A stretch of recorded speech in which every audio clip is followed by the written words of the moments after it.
Assalamualaikum warahmatullahi wabarakatuh. Waalaikumsalam warahmatullahi wabarakatuh.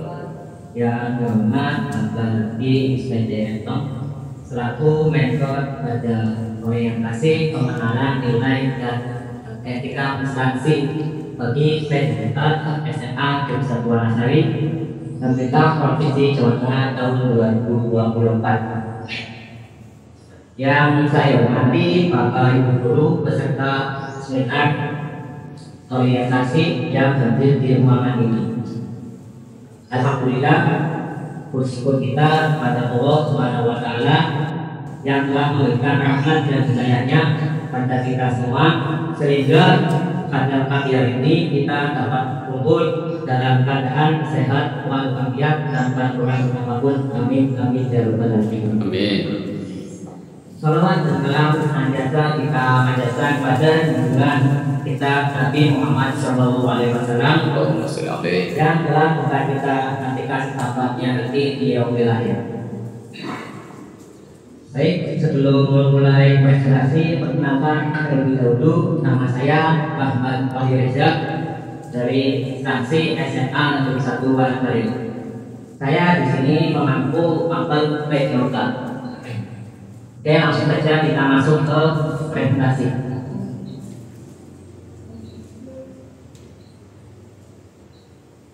Yang pertama adalah RHK. Apa itu RHK? Jadi RHK merupakan rencana kerja yang harus disusun oleh setiap guru sebagai pedoman dalam melaksanakan tugasnya. Dalam RHK terdapat berbagai poin penilaian yang harus dicapai oleh guru sesuai dengan target yang telah ditetapkan gurunya. Ya, jadi belum membuat RHK itu kita sudah menetapkan targetnya mau bagaimana. Selanjutnya, dalam konteks P3K, RHK mencakup kegiatan rencana kegiatan, indikator kinerja, serta hasil yang dilahirkan dari pelaksanaan tugas dan tanggung jawab yang diberikan kepada pegawai tersebut.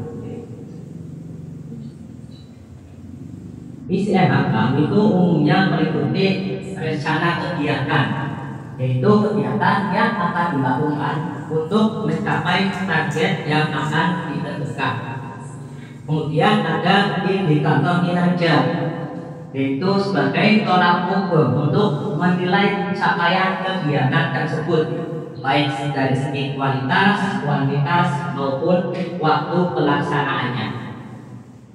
Lalu setelah itu ada target, ya, yaitu sasaran atau hasil yang diharapkan dalam periode waktu tertentu yang dapat diukur dengan indikator kinerja.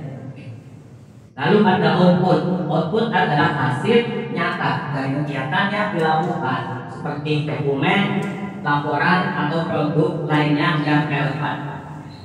Dan yang terakhir adalah nilai-nilai dasar.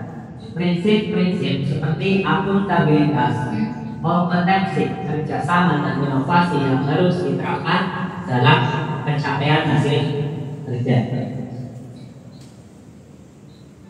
Selanjutnya adalah fungsi RHK. Fungsi RHK yaitu sebagai alat dalam perencanaan dan evaluasi yang memastikan bahwa pegawai menjalankan tugas sesuai dengan tujuan organisasi dan berkontribusi pada pencapaian visi dan misi instansi. Di sini ada 4 RHK asasan. Yang pertama adalah terkelolanya kegiatan pengembangan kompetensi guru dan tenaga unsur pendidikan. Yang kedua, terlaksananya peningkatan kualitas praktik pembelajaran guru. Yang ketiga, terkelolanya penugasan guru dan tenaga kependidikan untuk mewujudkan penyelenggaraan pembelajaran yang berkualitas. Dan yang terakhir, yang keempat, tersusunnya kurikulum operasional satuan pendidikan atau KOSP yang berorientasi pada peningkatan pembelajaran secara partisipatif.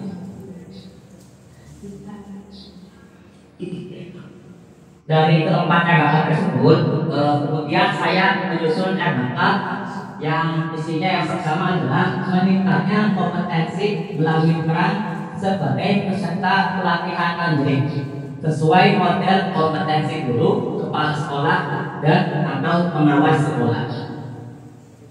Lalu aspek yang dinilai itu ada 3 ya, ada kuantitas, kualitas, dan waktu.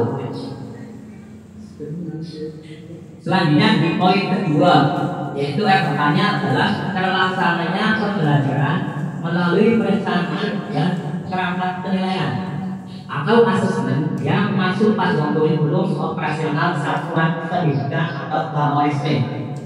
Di sini juga ada 3 aspek, yaitu kuantitas, kualitas, dan waktu. Dan isinya sama dengan tadi. Untuk kuantitas adalah dokumen, targetnya berupa sesuai dengan dokumen. Lalu kualitasnya adalah presentase capaian yang diusahakan bisa untuk mencapai 100%. Lalu waktunya adalah pakan waktu dalam 1 tahun pelaksanaan. Selanjutnya kegiatan dan tahapan. Yang pertama adalah menyiapkan dokumen presensi kehadiran. Jadi setiap kita berada di kelas mengajar maupun di luar kelas, kita tetap harus presensi kehadiran siswa-siswi kita. Yang kedua, melaksanakan kegiatan pembelajaran sesuai dengan kurikulum operasional satuan pendidikan atau KOSP. Untuk kegiatannya adalah presensi kehadiran berdasarkan buku presensi.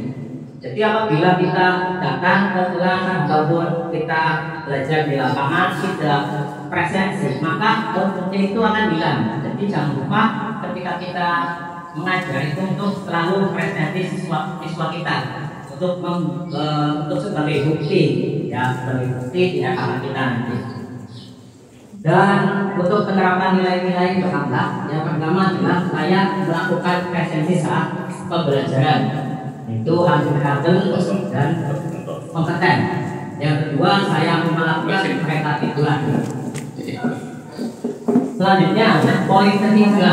Di poin ketiga yang namanya adalah meningkatnya kerja satuan pendidikan melalui pelaksanaan tugas tambahan sebagai wali kelas.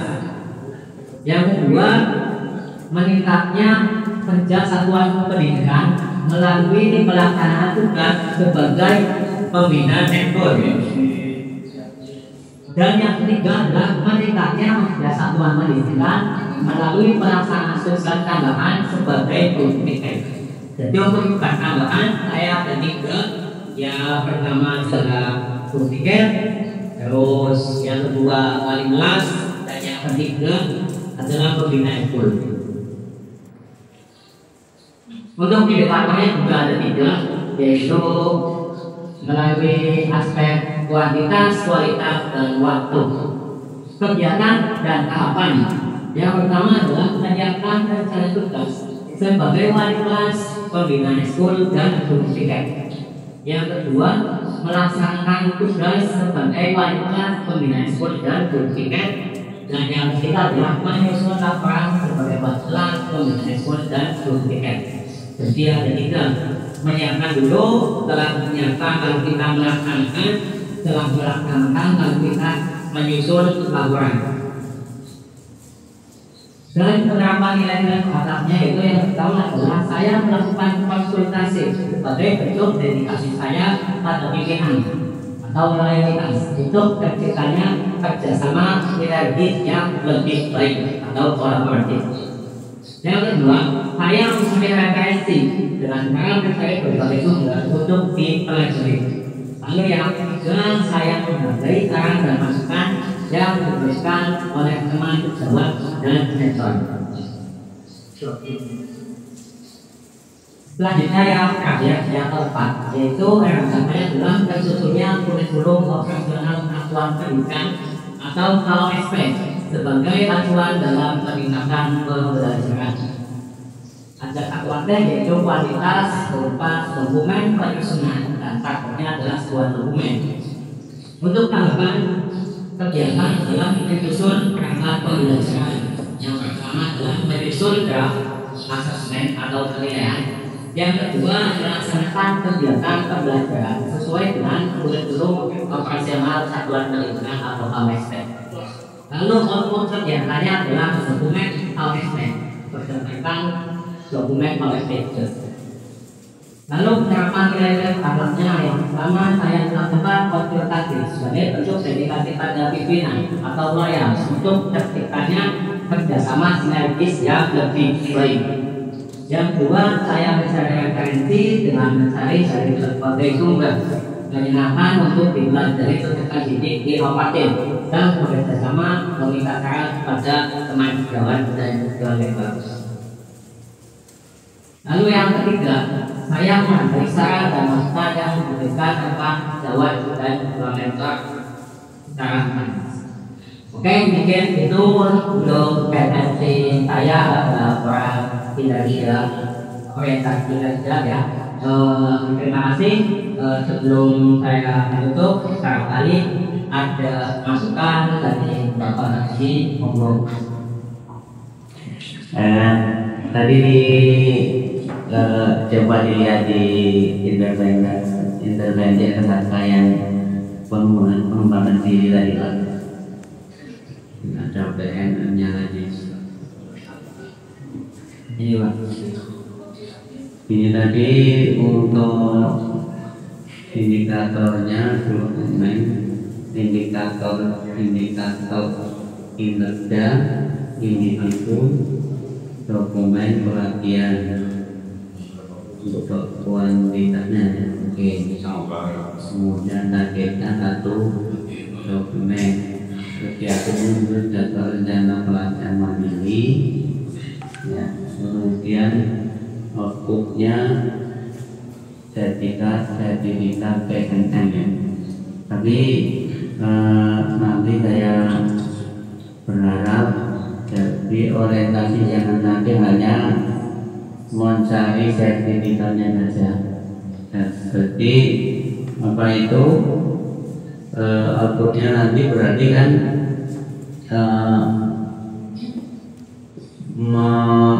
apakah melakukan pelatihan mandiri itu apa yang gurunya yang kalian yang jangan harapkan, yaitu apa Ilmu yang didapat, ya, menambah ilmu dan pengetahuan